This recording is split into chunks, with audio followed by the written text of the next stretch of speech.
今天我们来做一个椰子灰的百香果，看，静静的等它凝固。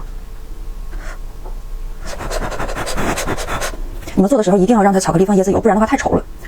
就是巧克力，你们可以去网上去买那种巧克力砖，它就有带颜色的。如果你想要这种椰子灰的颜色，是需要你自己调出来的。没啥好吃泡，好久没吃这个百香果的了，因为我被百香果酸怕了。哇，弄手上了，太粗鲁了。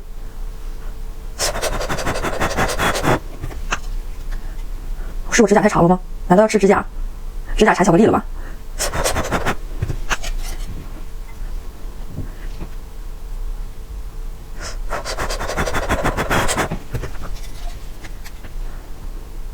这指甲弄的，给我染色了。